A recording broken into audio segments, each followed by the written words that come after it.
So when I arrived, I asked if I could take a shower. And they said yes. And then I was like, is there hot water? And the host, the owner of the house, he asked me, do you need hot water? And then it was the first time someone asked me that. It was like, inside my mind, I was like, how do I answer this question? Do I need hot water? Is this a need? So I told him, well, if it's possible, yes. It was cold. And then he said, for how many minutes do you need hot water? And again, nobody ever asked me how many minutes I need hot water. Like nobody calculate my showering time. So I didn't know again what to answer. So I came up with I think 3 or 4 minutes. Is that okay? And he said, up to 5 is okay.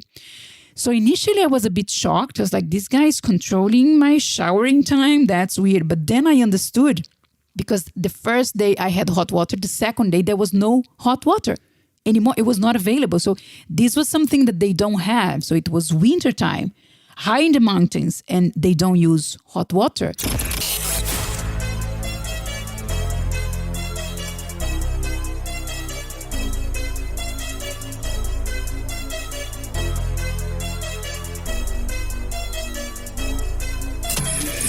This is the Maverick Show, where you'll meet today's most interesting location-independent entrepreneurs and world travelers, and learn the strategies and tactics they use to succeed. And now, here's your host, Matt Bowles. Hey everybody, it's Matt Bowles. Welcome to the Maverick Show. My guest today is Juliana Rabbi. She is a career coach who helps professionals find their remote dream job in 90 days so they can design their ideal lifestyle and travel the world on their terms.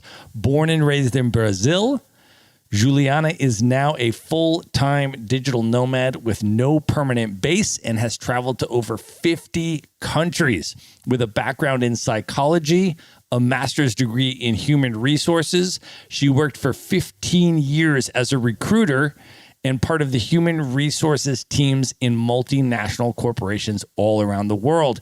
After working her last 8 years remotely, she left the corporate world to start her own business and travel the world full time. Juliana, welcome to the show. Thank you. Happy to be here. I am so excited to have you here, and the fact that we are doing this interview in person. Let's just set the scene and talk about where we are today. Today, we are specifically in Buenos Aires, Argentina. We are indeed. And you and I were both keynote speakers at the Nomad's BA conference that took place here over the past week. Can you share a little bit about how the conference was for you and what it was all about? Yeah. So it was the first time they did this kind of conference in Buenos Aires to bring more digital nomads here, to attract more people to have this experience here. So it was organized by the government, and a lot of digital nomads like us came from different parts of the world to be a speaker, to be part of the event. So it was actually very cool. There were cultural activities during the week to get to know the city, to experience tango or graffiti art and different activities. And then the conference was Friday and Saturday. And yeah, we were sharing the stage with some familiar faces from our travels around the world and some new faces. So I was happy to be part of that. It was really good to be back and surrounded by nomads. Exactly. Yes, I had this experience back in June. In Bansko, Bulgaria, there was another digital nomad festival, and we were even more people there. There were 500 people. So it was the first time after COVID that I was surrounded by so many nomads. So this was the second biggest event, and the second time I was speaking on a stage in person. So holding a microphone like I'm holding now. So nice feeling. Yeah, nice to be back to this kind of things. And this is your first time in Buenos Aires ever. I want to hear about what you've thought about the city. How's it been for you? Yeah, I lived in Brazil 25 years of my life, and going to Argentina was a common destination for holidays. But for some reason, it never really called my attention. So I haven't been here until now, after living outside of Brazil for many years. And I'm actually very surprised, positively surprised with Buenos Aires. I love it. It's easy to move around. There are plenty cultural activities going on. I do speak Spanish also, so it's extremely easy for me to, to communicate with locals also and go to local places. And now there are digital nomads here. So it's also nice to see familiar faces. So it has been a great experience to be here. And I understand that on your way from Brazil to Buenos Aires, you stopped at the Iguazu waterfalls. I did. On the border of Argentina and Brazil. And you actually literally walked from Brazil to Argentina. Literally. Yes. Yeah. The story was I was in Spain and I wanted to come to Argentina, but the borders were still closed for international flights. So I could not fly directly to Argentina. So I thought, okay, I can go to Brazil and then I can cross the border walking, literally. And then as I was in Brazil, I was like, I'm going to visit Cataratas, right? The waterfalls, because I haven't been. So I visited the Brazilian side and the Argentinian side after I crossed the boards walking. So it's like an amazing experience that I totally recommend people to do. Yeah, explain to folks that have never heard of the Iguazu waterfalls what it is like, because I went in 2013 and it blew me away. I mean, I went to high school up in Buffalo, New York, right by Niagara Falls. And so I had seen Niagara Falls, and everybody that comes to visit there, we take them to see Niagara Falls. Yeah. So I thought I had seen waterfalls. I had not seen waterfalls until I went to Iguazu. What was it like? And for people that have never heard of it, can you describe it? It's magic. It's like the power of nature. And it's interesting if you can do both sides, like the Argentinian side and the Brazilian side, because you have a different experience. From the Brazilian side, you see the Argentinian part. So 80% of the waterfalls are in the Argentinian side. So from the Brazilian side, you have a better view, right? Because you see 80%. But when you are in the Argentinian side, you have a better experience. You feel it more because you're closer to the waterfall. So they perfectly complement each other. And you get all wet when you get close to some of the waterfalls that you can go really close. It's magic. It's impressive. It's like the power of nature that you can't really control or compare.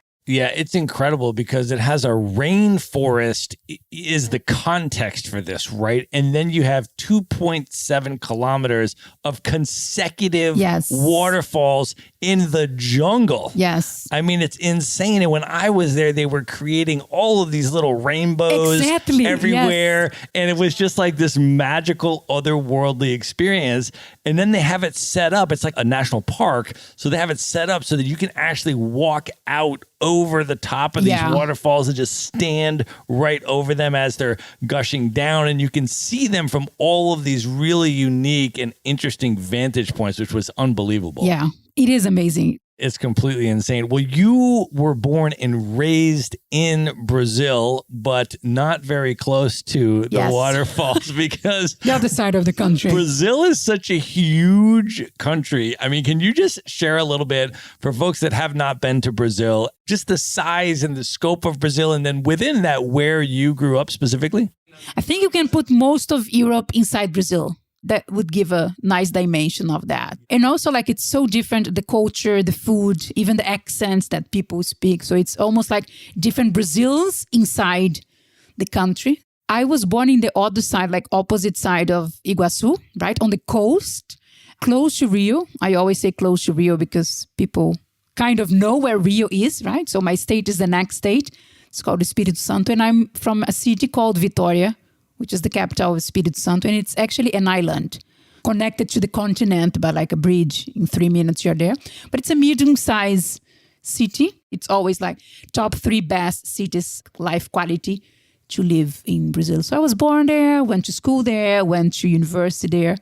I studied psychology. But I don't know. There was always something inside me that was calling me to do something different. I think it started like that, like the traditional choices that my friends at my age did or older people did. I was kind of not really, interested in that kind of thing. So I think, the travel was one way to manifest that, like want to go abroad and explore more and have different experiences. And what was your first opportunity to travel outside of Brazil? Yeah, so I was 15 years old. Well, a bit before that. So when you turn 15 years old in Brazil or pretty much in any country of Central America and South America, there's a big party for girls, right? It's a big celebration. You dress up like a bride and a big celebration and kids girls, they dream about it. Most of them, right? It's a big thing. But for me, it was never a dream. So in Brazil, it was more or less, or you have this big party or you go to Disneyland. And I didn't want to do none of those things. And somehow I find out, I don't remember how, there was a few years ago, about this English study program in the US. And then I managed to convince my parents to go there. So for a month, I went there. I studied English for 3 weeks. I stayed in a family house. And then for 1 week, we were traveling. So 1 month in the US. So that was the first time I left Brazil, the first time I traveled alone, and the first time something inside me clicked. And I was like, whoa, I want to do more of that. What city were you in the US? Livermore, close to San Francisco. Okay, nice. Yeah. And then you got to travel also around for a week, did you say? Yeah, with the group. Like there was a tour guide and we were teenagers, like I was 15, right? So yeah, we traveled as a group. We traveled a bit and that changed things for me. I came back, but I was like, I want more of that. I want more of that experience. And then from there, what was your path to getting more of that? Yeah, so I was about to enter the university. That was the final year of high school to do the exam, to attend to the university. Then I was approved. I started studying. So I was always like very responsible with my studies and all of that. So I started doing internships. And so I never forgot completely the traveling part, but my priority at that time was like the university and good grades and study and all of that. So it kind of waited until I graduated, which was 2004. And then I started working as a psychologist. But that idea of I want to travel abroad, I want to explore more the world was never left. It was kind of in the back of my mind. I was prioritizing other things. But then in 2005, September 2005, one of my cousins, he was living in Spain. He was studying a doctorate there. And then he went on holidays back to Brazil after the first semester. And he went visit my parents' place where I was living also. And he started sharing about his life, his routine, and the things he was doing, like common things like going to the supermarket and going to the university, taking the public transportation. And I found that fascinating. I was like, wow, I want that experience, that kind of life. And I didn't speak Spanish. I have never thought about Spanish. There was nothing about the place itself. It was just like, I want to leave the country and have this experience abroad. So that was September 2005. And then I was like, well, I don't speak Spanish. I need to figure out this. I need to find a way to learn Spanish. I was working. I had 2 jobs at the time as a psychologist. So I had to somehow close the jobs and adjust my whole life to the first time move to another country and live alone and all those things. So in 6 months, I made all the adjustments. I learned the Spanish on my own with like a TV course, VCR course at that time. Okay, I won't say much. I don't want to sound old, but yeah, those courses that you watch on the TV. So I was doing that. So I really put all the time and the effort to do that. And 4th of April, 2006, I took the airplane to Madrid, Spain. That is amazing. And when you landed in Madrid, what was your experience like? Everything was new. Because it was the first time I was like, not the first time I was in a different country. It was the second time, actually, considering this experience in the US. But it was like, wow, I had no plans to go back. I quit my jobs. I sold my car. I donated stuff. So I was like, I'm going to try to figure out my way. So it was a fresh, new beginning for me. I didn't know anyone except my cousin and another friend of him. So I knew 2 people there. It was all new. The city, the language I could understand. I was not speaking perfectly, but everything was new. Public transportation and do the documents and move around. And then I signed up for a Spanish course at the beginning. But then I was like, I'm going to look for a job because I want to stay here. I want to make a life out of here. So everything was new. The food and figuring out how to do things and documentation and find a neighborhood to live. So it was like starting from zero. It was amazing. And what was your experience like earning income? How did you eventually figure out how to make money in Spain? Yeah, so when I left Brazil, I quit my jobs, the 2 jobs that I had, and I had savings, right? So I brought those savings with me and I was like, okay, I have to figure out how to make money until I use my income. So I did this 2 months Spanish course and then I started searching for jobs. And I did kind of weird stuff at the beginning. So like for 1 week, I was working as an encyclopedia seller. for a week. And then I was like, no, this is not for me. Then I was also given like newspaper in the entrance of the subway for a month. I was like, no, that's also not for me. And then I started working in a logistic company, changing modem for routers. Remember that time when they were changing that? So I did those not related to my career, let's say, kind of jobs at the beginning. And then I went back to my profession, to my area, which is HR. Well, before you went back to HR, though, you told me that you moved to Ireland. I did. And I want to hear about that. Ireland is, of course, a super special place to me. I studied abroad in Ireland, lived there for a year, have been back many times. I have Irish heritage as well. So I'm super curious. When you went to Ireland, what were you doing there? Where were you? And how was your experience in Ireland? Yeah, so I was living in Madrid for over a year. When I didn't have any job that was super interesting, or I had a boyfriend at the time, but nothing else was keeping me in Madrid. And then I spoke to him. I was like, I want to work on my English again. I want to improve my English. He was like, yeah, just go. I'll wait for you. So I didn't have to break up with him to do that. I had his support to do that, right? He was Spanish. And I started searching for options of how to improve my English and have an experience in an English native country. So I was checking the countries and the opportunities. And then the option that worked out better for me was to be an au pair, like taking care of a kid, because it was a way to be fully into the culture, to live in an Irish family. And I wouldn't have any expenses doing that. Actually, I was making 100 euros per week. Whoa. Yes. And I had no expenses. So yeah, that was the way I went to take care of a kid. And I stayed there for 6 months. Where were you in Ireland, and how was the 6 months? Yeah, I was in Kilkenny, 2 hours south from Dublin. And it's a very small city. There is like a castle, as most of cities in Ireland. But this one is quite famous, the Kilkenny Castle. There was the beer factory that now moved to Dublin also. Pretty much that was it about the city, because it's very small.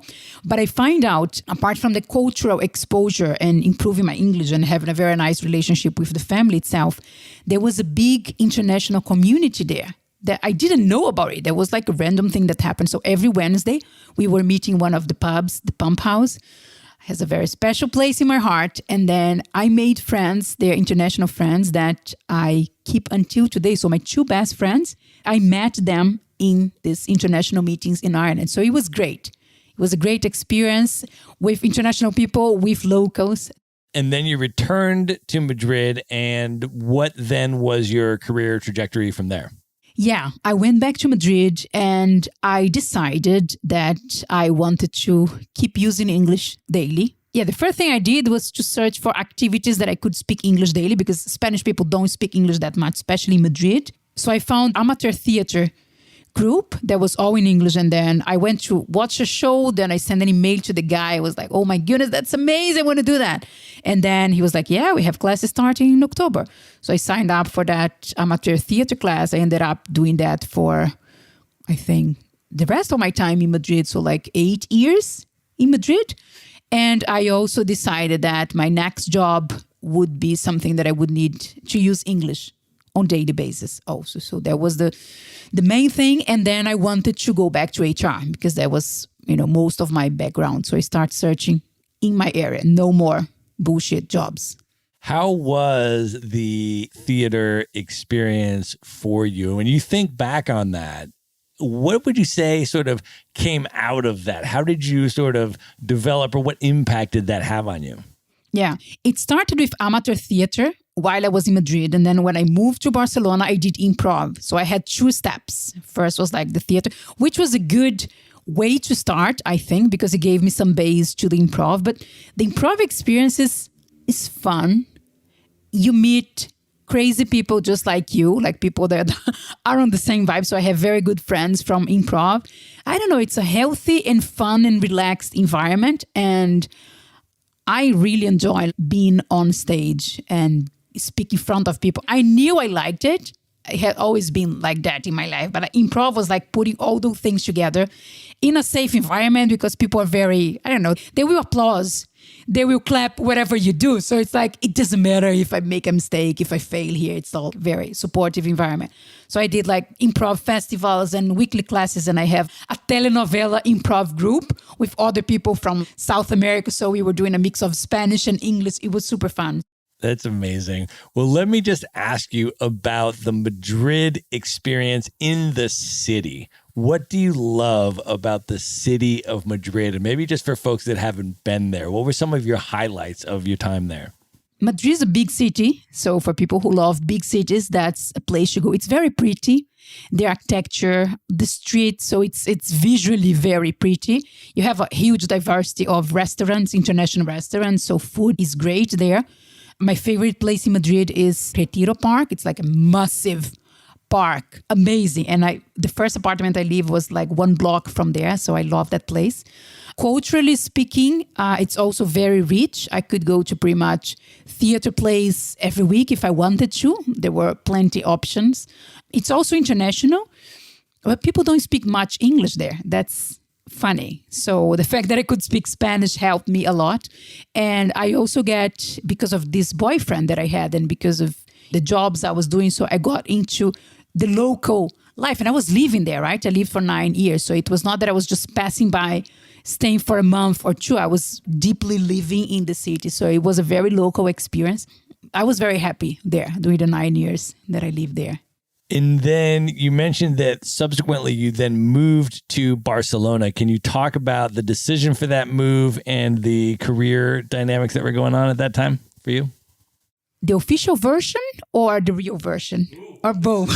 We at the Maverick Show, we kind of like to bring people the real version. So that's the one I'd like if you care to share. The official one is that there was some internal change in my company. So they changed my contract. And then the office that I was working for moved to Barcelona. So I moved there. That's also true.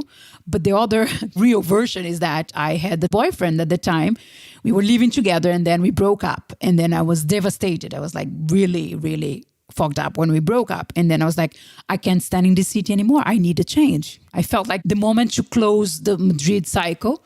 And then together with the fact that the office was already in Barcelona. So I decided to move there. And how was your time in Barcelona? What did you notice when you moved to Barcelona in terms of how different it is from Madrid? And then living there for a number of years, what were some of your experiences and highlights from Barcelona? It's very different than Madrid. So it's a smaller city, very walkable. So if you have a bicycle or even walking, you can go from place to place, which I appreciate. So easy city to move around. You have the beach. I like to have the beach around. So I come from an island. The whole atmosphere of a city that has a beach is different in the way that people dress, the kind of plans they do.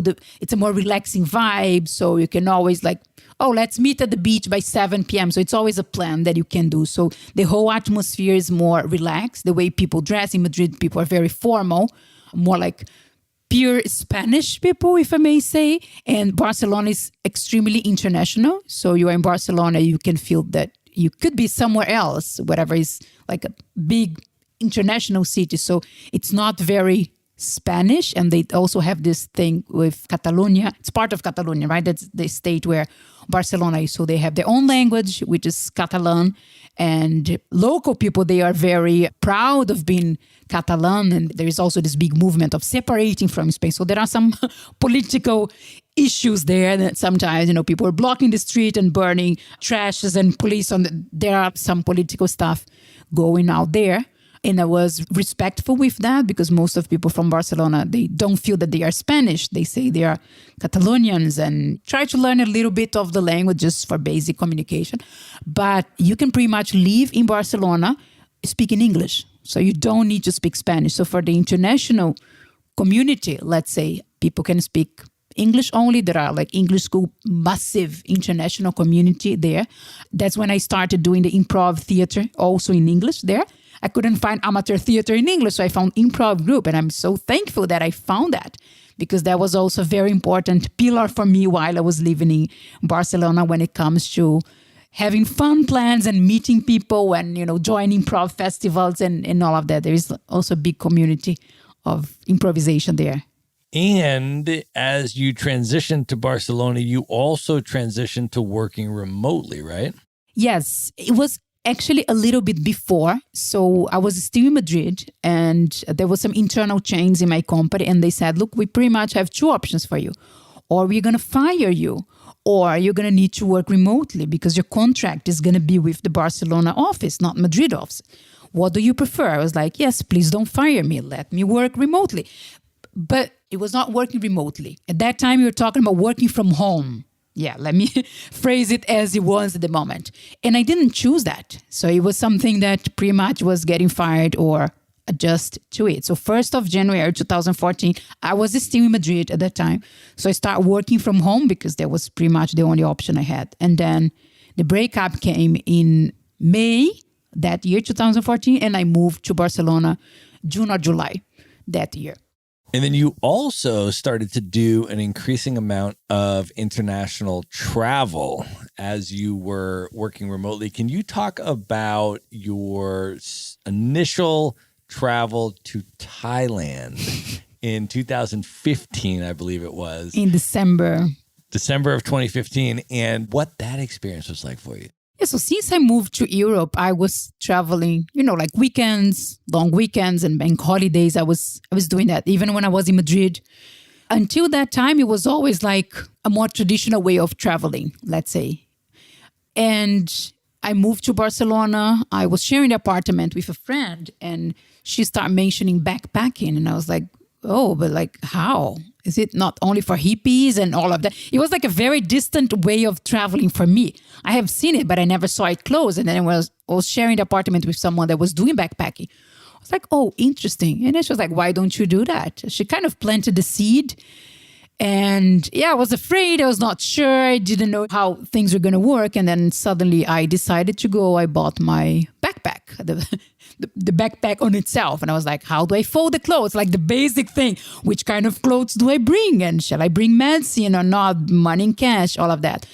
And then finally, and luckily, I went in December. So I spent my first Christmas and New Year's Eve completely alone in a place that I didn't know anyone. I didn't have any friends because all those years that I was living in Madrid, I had friends, right? So I was always spending the holidays with someone that I knew. So this time I went to the other side of the world. I didn't know anyone, a country that also doesn't celebrate Christmas and New Year's Eve. So it was very different. But looking back, connecting the dots, right? I see that travel changed me completely. It was an experience of, okay, there are different ways of traveling. I can be more free. I can improvise what I want to do, when and how. I don't need to plan everything in advance. I can dress simple. I can just have a carry-on backpack and that's more than enough. People won't judge me because of that, or it won't be any problem. I brought the Lonely Travel book at that time, still like big one, heavy one. So I was just reading that and making decisions like where I want to go. It was a feeling of freedom that was amazing. And I met people. I had fun. I did everything that I wanted there. Ended up going to Cambodia and everything happened. And at the end was like, I want more of that. So I left that trip feeling sure that, yes, I wanted more. And I know Asia is one of your favorite continents, and you've done now a lot of traveling around Asia, but I'd love to hear about some of your other additional sort of impactful experiences. You mentioned to me that another place you went was Nepal, which is a place that I have not yet been, but would love to hear about your experience there. Yeah, Nepal was 2017. It was also a backpack trip. And then I was like, I know I can do this. And I was traveling backpack in Europe and all of that. So Thailand started this way of traveling more free. And then Nepal, I was like, I want to go deep into the culture. So I stayed, when I arrived, for example, in Kathmandu, I stayed in a couchsurfing place. So I stayed with a local family for 3 days. And they were extremely poor, but they received me quite well. So I slept in the son's bedroom. The son was at the university, and it was nice to have this local experience. Then I went to hostels and all of that. But it was a nice way to land, go to a local family. And yeah, just, it was so poor. everything. And I come from Brazil, so I'm used to poverty. Let's say this is not something that I was not exposed to, but I was shocked how poor the country is. And there was a big earthquake in 2015. I went in 2017, right? So it was 2 years after the earthquake. And because it's such a poor country, the historical places, they were not recovered, probably will never be. So some places were like half destroyed, or some place they have a piece of wood like holding the wall. And I spoke to a lot of people who lost their houses. And one guy was telling me, I didn't took a shower for a month.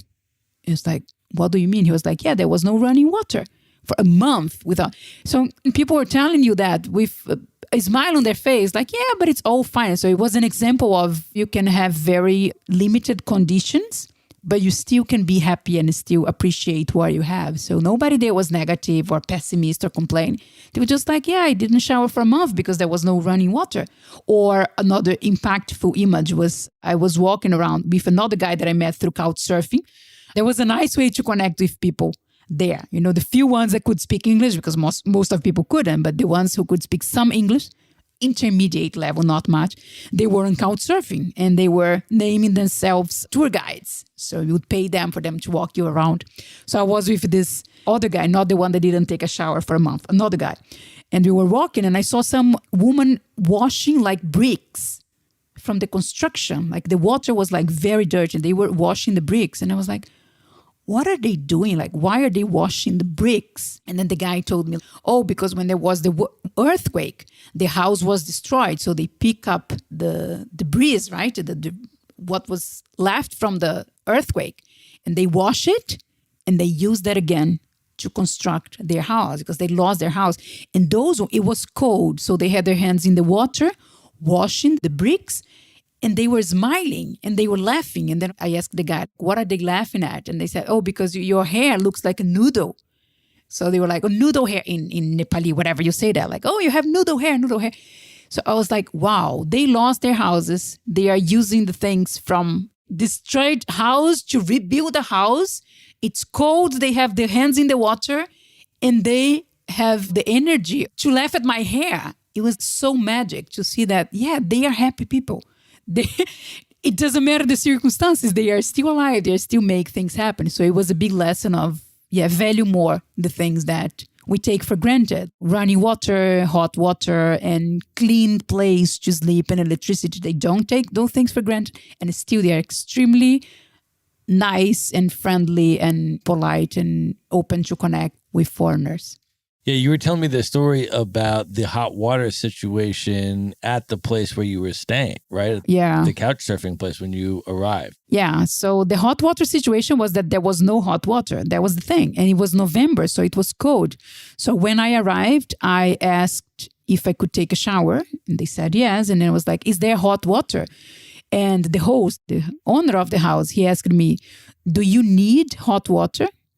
And then it was the first time someone asked me that. It was like, inside my mind, I was like, how do I answer this question? Do I need hot water? Is this a need? So, of course, I replied fast to him. But in my mind, I was like, wow, I don't know how to answer this question. So I told him, well, if it's possible, yes. It was cold. And then he said, for how many minutes do you need hot water? And again, nobody ever asked me how many minutes I need hot water. Like nobody calculate my showering time. So I didn't know again what to answer. So I came up with like, I think 3 or 4 minutes. Is that okay? And he said, up to 5 is okay. So initially I was a bit shocked. I was like, this guy is controlling my showering time. That's weird. But then I understood because the first day I had hot water. The second day there was no hot water anymore. It was not available. So this was something that they don't have. So it was wintertime. High in the mountains and they don't use hot water. So again, we take for granted those things and the hot water comes from home and we don't just value that. But there I was like, wow, it makes you review the things you take for granted pretty much. Yeah, absolutely. And then can you talk as well about, going into 2018 and 2019 after that trip, your career and professional and lifestyle transition? Oh, that's a very important part of my life. And it was all connected, I think, with that trip when I was 16 and I went for the first time to the US. I left Brazil and I was like, I want to travel more, right? So that voice inside me and inside my heart, like, I want to travel more, I want to travel more, never left me. So I was an expat in Spain, living for 15 years, having a stable job and working as a recruiter in nice companies and all of that. So I had a stable life. I had quite a good life, friends, boyfriends, and traveling here and there. But it's still inside me, there was this part of, I want to travel more. I want to travel more. So randomly, I start attending events and reading books and all of that people were asking me the same question, was like, what would you do if you know you could not fail? So this question was coming back to me from different places, and my answer was always the same. I was not hesitating to answer. I was like, travel more, travel more. And then I caught myself in this situation that I was talking about traveling more, but I was not living that. So I start finding myself a very boring person. I was like, I don't like to be the person who talks about it and doesn't do it. And it was all internal dialogue, because from the outside, my life was perfect, right? I was an expat. I had a nice job. I was living in a great apartment in an amazing city like Barcelona. I had friends. Everything was perfect in my life from the outside. But from inside, there was the thing like, why am I talking all the time about travel? I was attending travel events. I was volunteering travel events. I was super involved in this travel community. I was like, no, I don't want to be a volunteer in a travel event. I want to be the one sharing my travels. I want to be traveling. So I noticed that, there was something wrong with the whole situation for me, although from the outside, it was all good. But I was like, no, it's time to make a change. I want to walk the talk. I want to travel more instead of just talking about traveling more. But I didn't know how to do it, because although I was working remotely at that time, 6 years already around that, I had the Spanish contract. I could travel, I could work remotely punctually, but I had to ask for permission. It was just for a short period of time. So it was not the lifestyle that I wanted to travel. I was actually saying like, I don't want to travel only on weekends and bank holidays. I want to travel as much as I want, for whatever I want. So I didn't want it to be like a secondary aspect of my life, but to be the main thing. So I had to figure out how to do it. And I didn't know how. I knew the what, but not the how. And then one of the pivot things that I did was hire a coach, a life coach, to help me on the plan. It's like, how do I make this happen? Like, take it from my brain and make it into reality. So that was the first big step, let's say, that I took. So that's really interesting. So you had the vision, you got a taste of the lifestyle through these different trips that you had done and the feelings that you had when you were on these travel experiences and all of that. And you had the vision that you wanted this to be your lifestyle. You wanted total location independence. You wanted to travel the world on your terms, wherever you want, for as long as you want. And that was the vision and that was the goal. And then you needed to then design a plan for how you were going to get from where you were to that goal. And that's very interesting. Your first move was to hire a coach to help you to design that plan and get to where you want to go. So how did that work out? How was that experience? It was amazing. One of the best decisions I made. I'm still in contact with her. I worked with her in different moments of this journey because my needs were different also. So I remember the first time I hired her, my goal was to have another source of income outside of my full-time job as an employee. I was like, I need to make money in a different way, but I don't know how to do it. So we were working on a plan to, in 3 months, have some different source of income. So that goal was reached. And then I started working on more income and all of that. And then I hired her again when I decided that I was ready to quit my job, but I didn't know how to do it, how to do this process. So I hired her for the second time. So we worked on a plan. And then I quit my job. And then I already had freelancing at the time for 2 companies. I had my own clients and I had the full-time job. So I quit the full-time job. I had more free time. And then 1 week after I quit my full-time job, I hired her again because I was like, now I don't know how to organize my time. I don't know how to balance things. I don't know how to prioritize the tasks. Like I have more time now, but how do I balance things? I'm getting overwhelmed. So I hired her again to try to find like more balance in my life and prioritize things. So this coach, Olga is her name, was extremely important to my journey. Not because she was telling me the answers, but she was not, because that's not what a coach does. But it was a safe space to talk about those things, because the friends I had at the moment, the friends that were not traveling, right? My local friends in Barcelona, they didn't understand that, because they were like, your life is already perfect. Why do you want to change it? Why are you overcomplicating your life? People that were surrounding me, they didn't really understand or support what I was doing. So the coaching was a nice place to talk about those things deeply, face my fears, come up with options, test them out, talk to people. So it was important. And can you talk about how you arrived at what you're doing today? Oh, there were so many steps in the meantime, because this is not magic. It was changing completely the way I was living for the past 30-something years in my life. It was completely new for me. So one of the choices that I made in this coaching process was that I was going to go for the easiest step.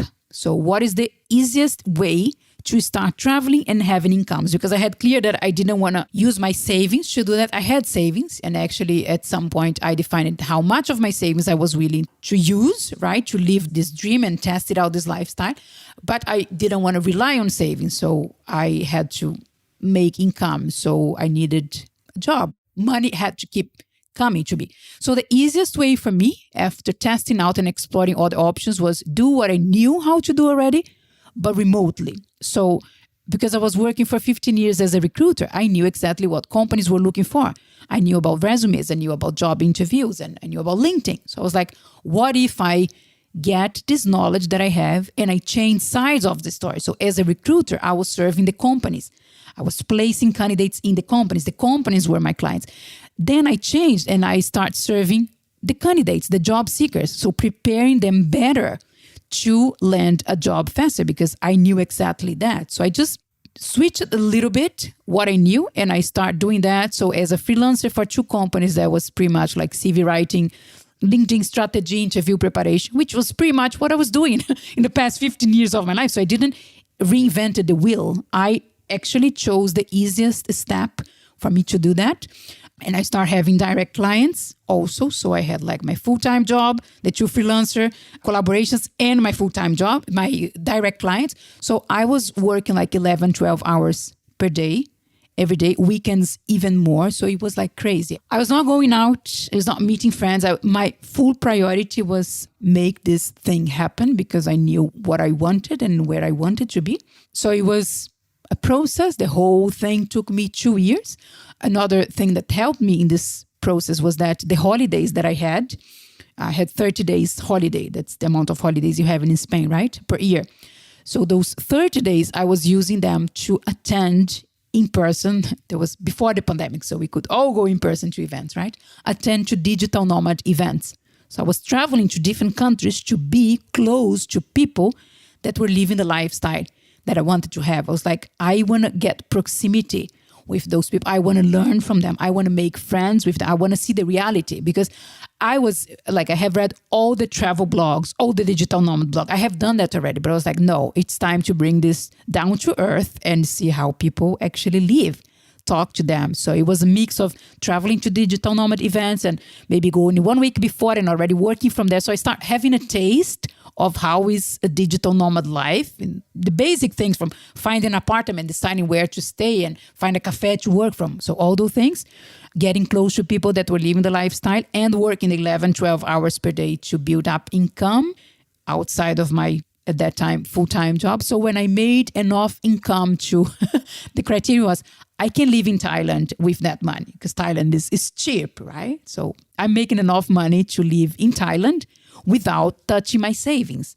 And then that's when I was like, I'm ready to quit my full-time job. And that's what I did in October 2019. So let's talk about what you do today. You are a career coach. You help people find their remote dream job in 90 days, the ideal job for them so they can create their dream lifestyle and travel the world on their terms, just as you do. Can you talk a little bit about your methodology for that? Yeah.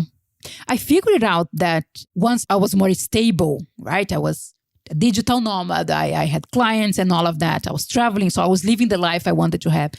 I figured out that not everybody found it easy to get to where I was at the moment. And I figured out that I was working between working from home and working remotely for like 8 years already. So I decided to put that all together, like shape it, put my own methodology together and start helping others to do the same. Because when I saw someone like, I want to land a remote job, I want to travel more, I was like, oh my goodness, that was me a couple of years ago. Like I have been exactly there. I understand exactly what you're going through. And if I succeed, I can help people to do that.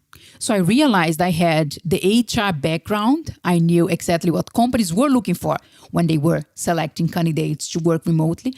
I had the experience myself working remotely for almost 8 years. And I had this facility of sharing that with people, teaching people how to do it. So I had pretty much the 3 parts of the triangle. And I said, okay, I want to help people to have the same lifestyle that I have. It took me a while to get there. So if I can speed up the process for people, they don't need to spend 2 years doing this transition. So what about shorten up for them and use my knowledge to help them to speed up the process? So that's how I create the methodology that I use today.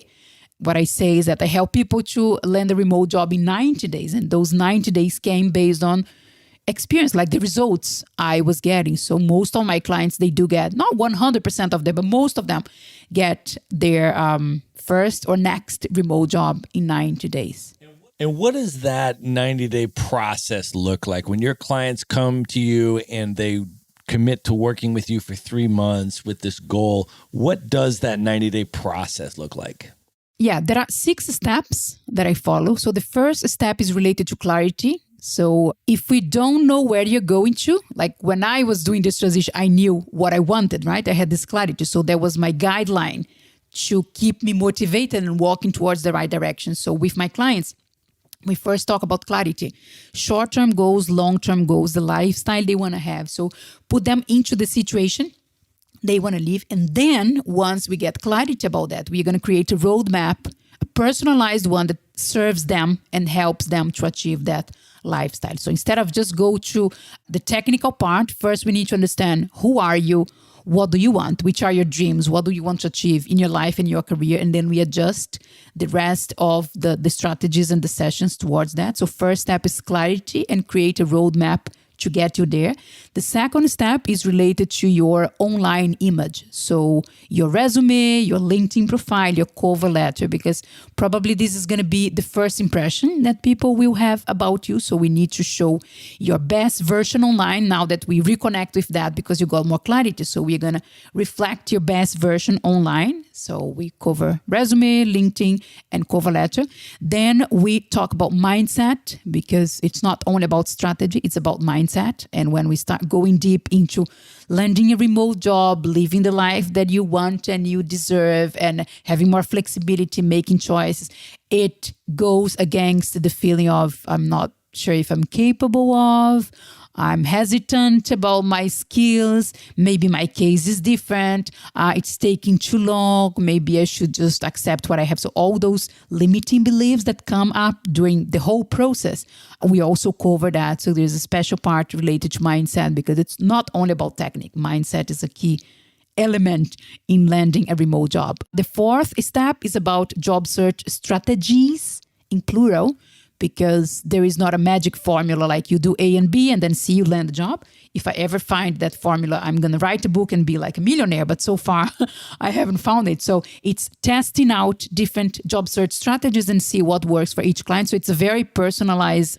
process that I have, this 101 coaching service. Then step 5, we talk about network and the hidden job market. So the real job offers that are not posted anywhere, but they do exist. And you need to find a way to get into it. because there are studies that says that 80%, the big majority of the job offers, they are not posted anywhere. So how to tap into that? Spoiler, it has a lot to do with network, but then what is network, right? Because this word is empty nowadays. Everybody talks, oh, you need to network and all of that, but how to do it? So there are different layers in network and all of that. We also cover that. And the final step number 6, it's about interview preparation. So how to better prepare for the typical job interview questions, what to expect from a remote job interview, how to negotiate your salary, which benefits you can expect from a remote company.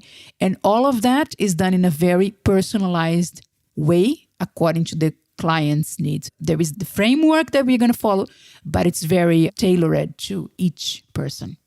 That's awesome.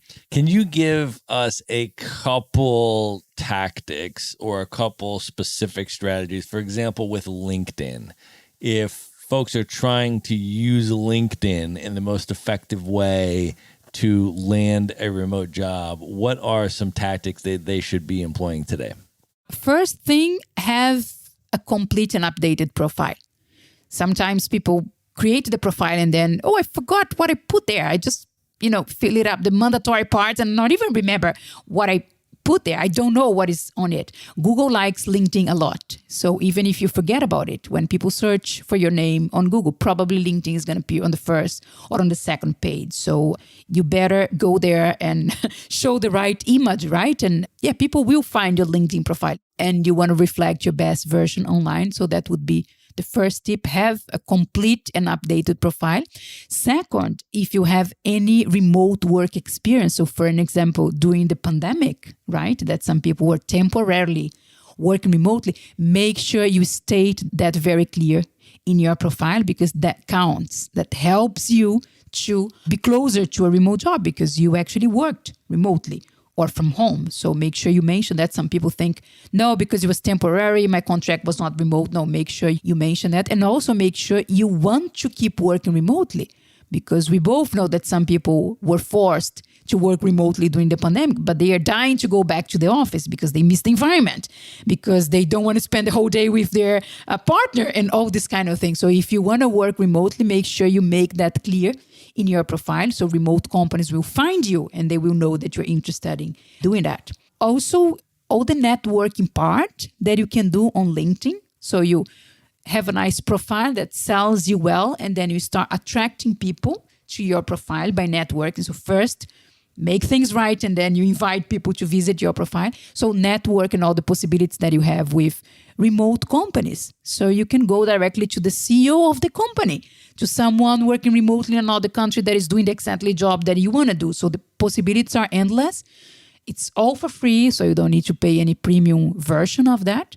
But it's a great way to find companies, talk to people who are working there, stand out from others, be updated about what is going on those companies. I also want to ask you a little bit more about this hidden job market. That is an incredible statistic that you just dropped, that 80% of remote jobs are not usually formally publicly listed on a job board or publicly advertised in that way.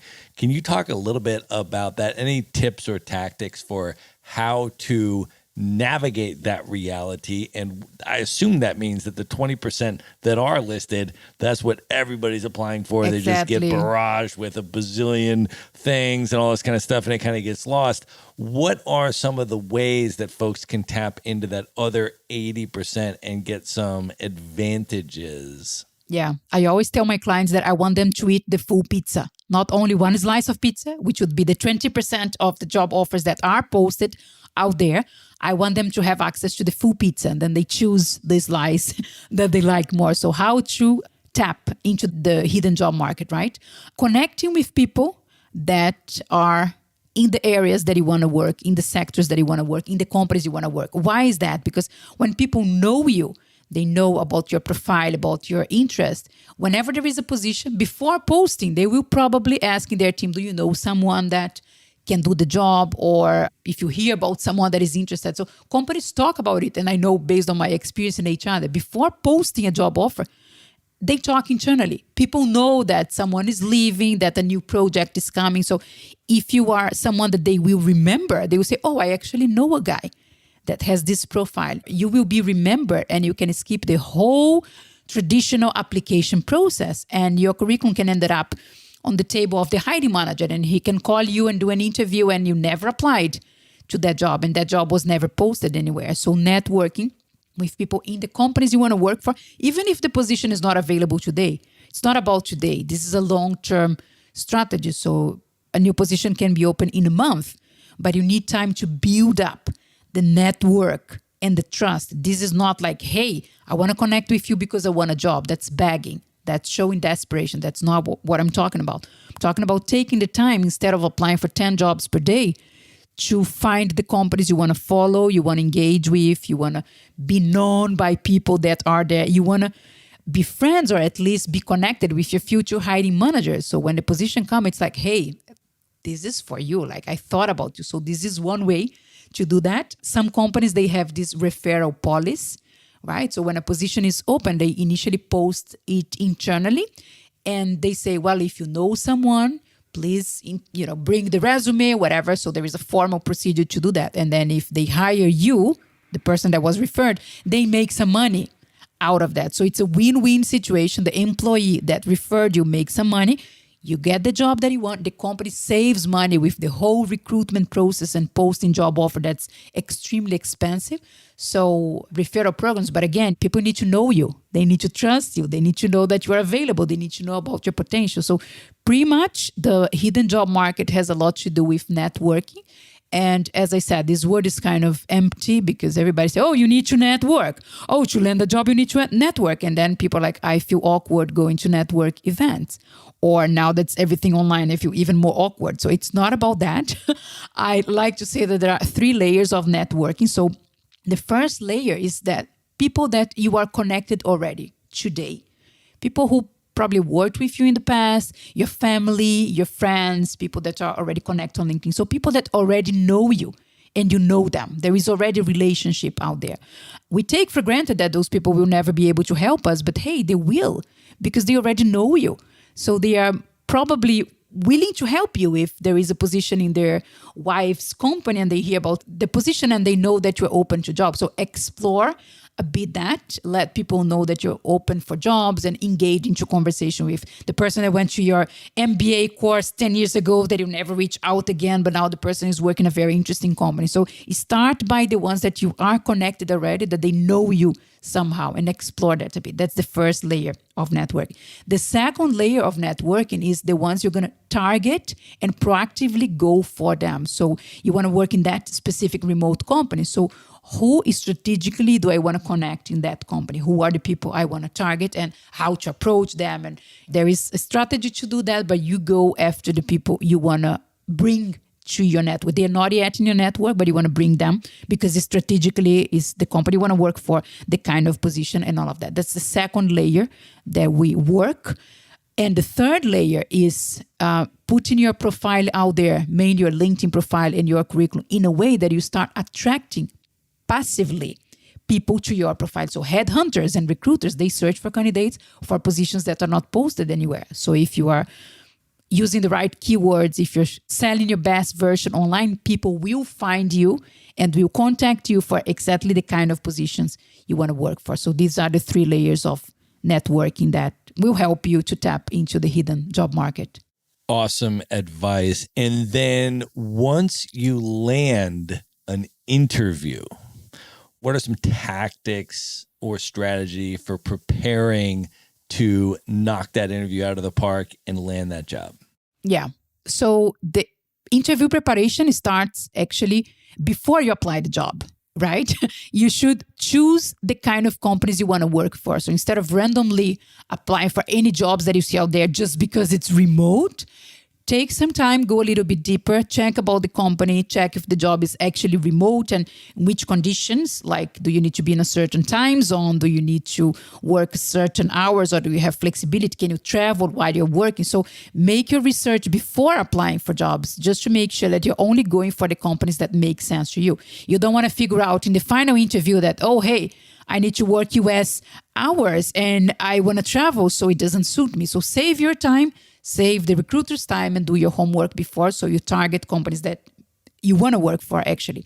And then when you go for interviews, it's interesting to know who is going to interview you. And most of the time you know it because the person is going to send you an email or a Zoom invitation or something like that. So research a little bit who is the person who is interviewing you. Is it the HR person?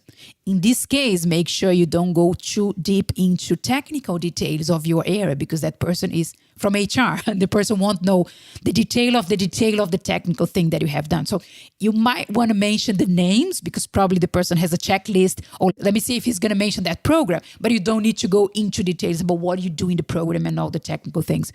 On the other side, if it's the hiring manager, the person that we work side by side with you, probably someone with a more technical background. So that's the moment to showcase all the details of how you're doing that and the tools and the techniques and all of that. So adjust your language to your audience.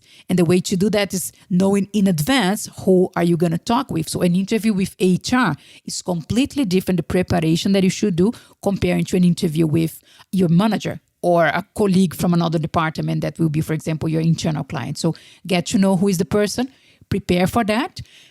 Have the answer prepared, of course, for the basic interview questions such as, tell me a bit about yourself, why do you want to work for us, your main achievement in your career or the main mistake you have done. So those basic questions that everybody knows they're going to be asked about it, they still leave the interview like, damn it, I don't know if I replied well. So stop that and prepare in advance because you have a good idea. Everybody has a good idea of the kind of questions that will be asked. So prepare for that in advance. And another thing about the interview preparation is regarding the salary negotiation. It's interesting that in 2021, some people still don't know that they can negotiate salary and conditions instead of just saying yes or no to the job offer. And some people that know that they can don't know how to do that. So I also cover all those things because there is a lot of money that can be left on the table if you just say yes or no to a job without going to the next step, which is, oh, thank you for the offer. Now let's talk about the conditions and the salary. Awesome advice. So let me ask you this. Who is your ideal client? Who is the right type of person for your services to work with you? If folks are listening out there and they're wondering if your services would be right for them, if your 3-month package would be right for them, what types of people are the ideal client for you? Clearly someone that is working at the moment. They have between 10 to 15 years of experience. They are doing okay in their work. They have some financial stability. They got internal promotions. They are doing fine in their work. But internally, they feel that there is something more that they are missing. They want to enjoy more what they do, or they want to do a more meaningful job. But they are comfortable there. They're making good money. They have a nice life quality. They probably have family. They have like financial obligations.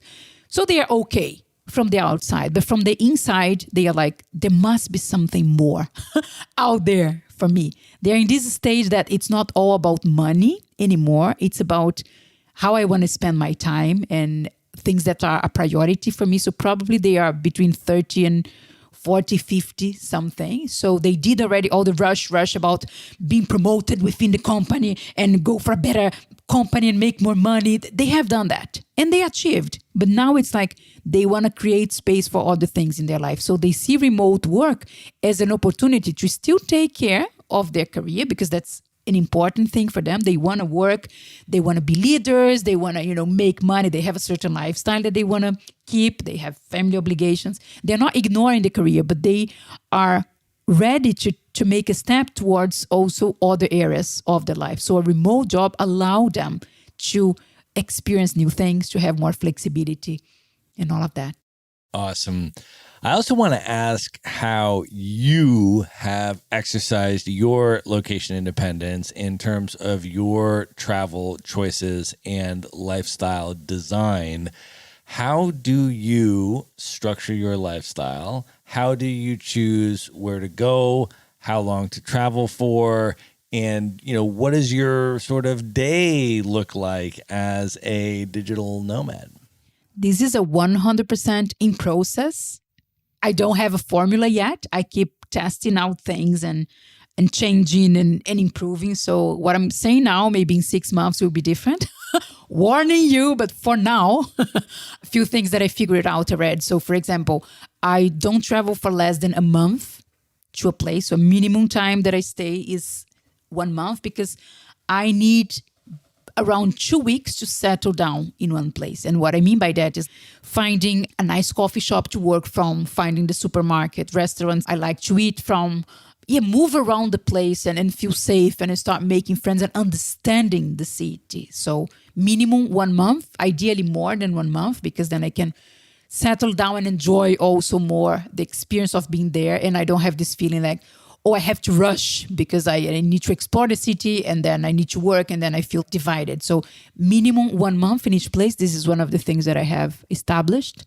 I talk to friends about places that they had been, or if I know someone that just left the place. So I think as a digital nomad, I haven't been to a place that I didn't know anyone that have been there before. So things like, is the internet good? Is it safe for a woman traveling alone to go there? Which is the best time of the year to go there? Is winter like very hard or is it rainy all the time? So this kind of information, yes, you can find it online. I know it, but it's just more reliable if you talk to a friend that has the same lifestyle and they will say, oh, don't go to the city because the internet is terrible. Avoid that city or go on holidays only. So this kind of detail you might not find online or it might be mixed up in all the information. So talking to people that have a similar journey and a similar lifestyle. So I get a lot of tips. And how do you structure your days, for example? How do you balance your business work obligations with your social priorities, with wanting to go out and do cool stuff in the city and all of this sort of thing? Yeah. So the way it's working today, but as I said, it's still in process because I like to test out new things. So the way it's working today is I don't schedule client calls. So I don't do coaching sessions Mondays and Fridays. So I do client calls Tuesday, Wednesday, and Thursday, which means that on Monday, I can do whatever I want. Normally it's work stuff because probably I have stuff to do on Monday, but I also allow myself to wake up late or work from a cafe, do other things that I don't do Tuesday to Thursday mainly. With the coaching sessions, I need a silent place to do the sessions with my clients. So normally I work from home Tuesday to Thursday because I have a quiet space. I have a decent background to appear on the video calls. And in a cafe, it can be noisy and all of that. So Monday, I'm flexible with what I do, but normally I work on Monday, most of Monday, or part of Monday at least.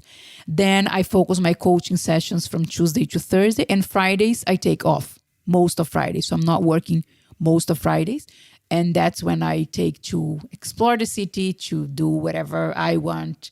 Saturdays and Sundays also, 99% of them I'm not working. But again, I'm flexible because sometimes I have an event that I'm going to be a speaker and it's on Saturday. So it's not that I can never work Friday, Saturday, and Monday. No, and Sunday. Of course I can. That's the lifestyle that I create. So I adjust to what I need. But by default, I don't work on weekends. I worked so many weekends in those 2 years that I was doing my life transition, to build up that. Now I'm like, I want to enjoy. So I want to have autonomy and tell my clients, no, I won't do a session on Monday afternoon.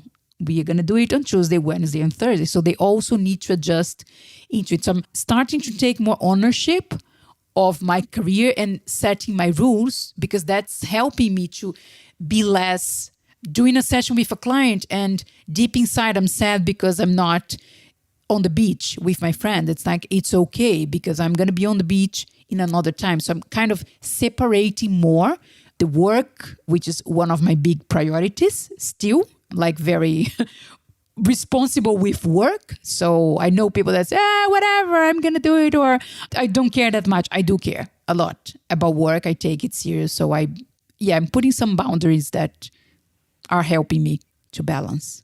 Let me ask you one more question and then we'll wrap this up and move into the lightning round. When you think back about all of your world travels, you've now been to over 50 countries.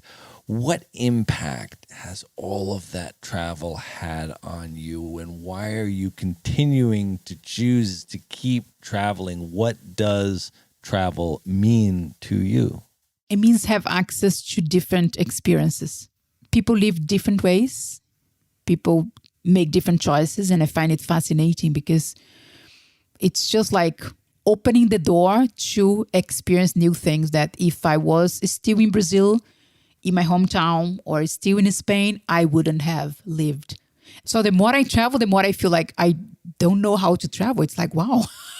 I mean, I know, but there are always new things to explore. New cities, new cultures, new people, new experiences. Yeah. So it's keep opening the door for the change and variety that are important to me. And the way I found to keep that alive is traveling.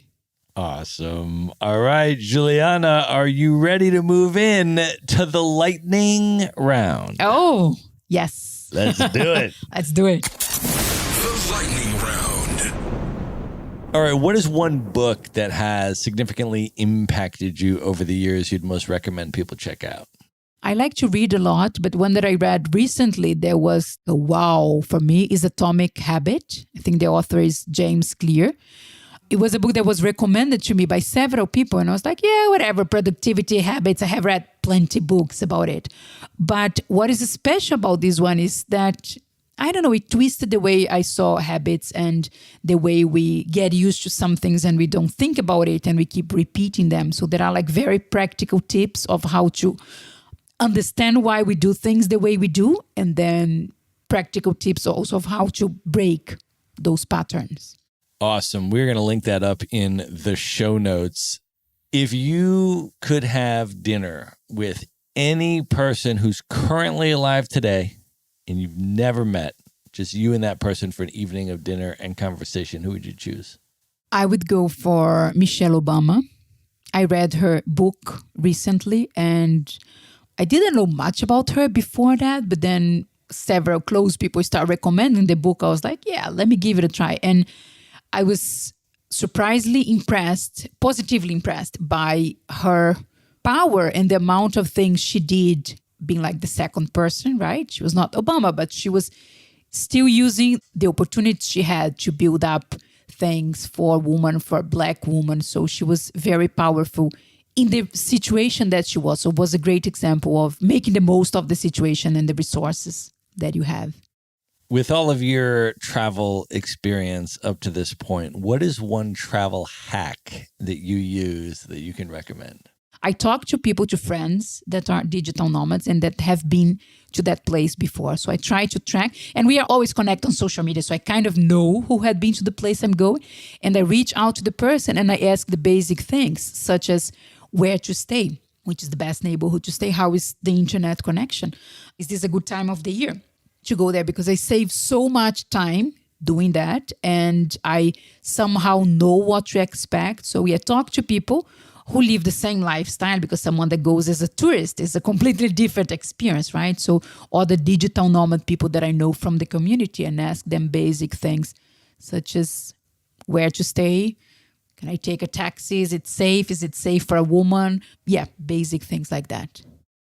If you could go back in time, knowing everything that you know now, and give one piece of advice to your 18-year-old self, what would you say to 18-year-old Juliana? It's okay to be different. I love that. All right, of all the places you've been in the world, what are your top 3 favorite travel destinations you'd most recommend people check out? Thailand was the beginning for me, but not only that, because I had been to Thailand after that. So also as a digital nomad, it's a great place to be. So Thailand, I would recommend, and it's Asia, which I love. It's all different than the rest of the world. So yeah, definitely Thailand. I will also say Mexico. I was there last year and it was a great surprise. So the country is huge. Every place is very different than other. People are lovely and you have amazing experiences there. So Mexico, definitely. And the third, I'm going to say Spain. Although when I was living there, I was not a digital nomad yet, right? I was living an expat life. But it's also a nice country to be a digital nomad. I have been recently back to Valencia that I had been many years ago. It's a great place. You have like the beach, you have like a digital nomad community. It's easy to move around. It's pretty, the city. It's not too big, it's not too small. So yeah, I would say Spain also. All right. What are your top 3 bucket list destinations? These are places you've never been, the highest on your list you'd most love to see. So the first country I would love to go is Vietnam. I was supposed to go there in April when the pandemic started, so I had to pause that plan, but I definitely want to go back there.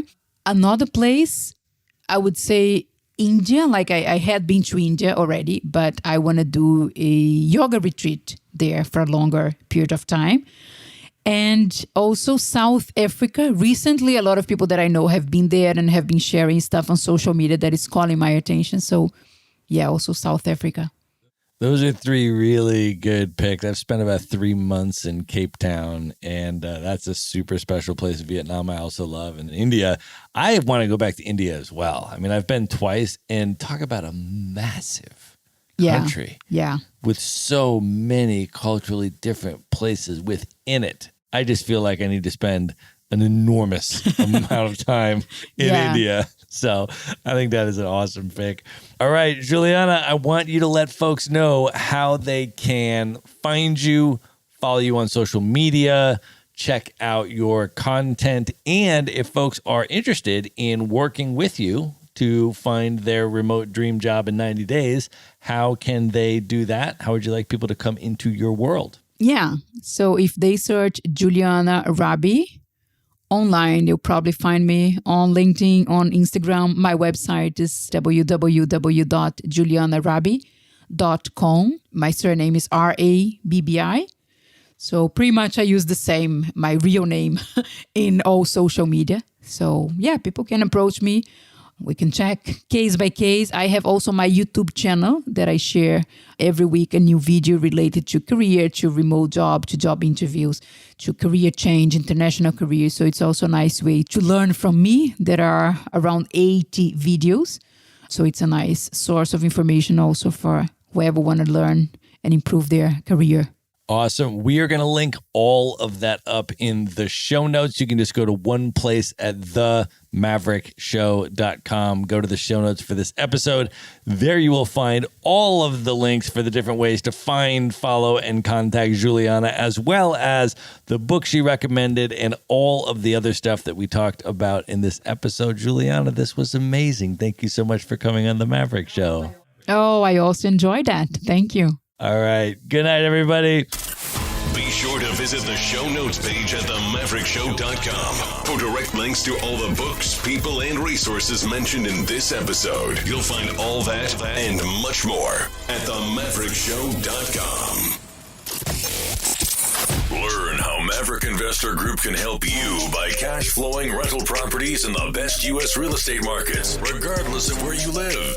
Schedule a free phone consult today at themaverickshow.com/consult. Now you can buy rental properties with tenants and local property management in place, so you don't have to be a landlord or a rehabber. To get your questions answered and discuss how Maverick Investor Group can help you meet your real estate investing goals, schedule your free phone consult today at themaverickshow.com/consult. If you like podcasts, you will love audiobooks, and you can get your first one for free at themaverickshow.com/audiobook. Whether you want the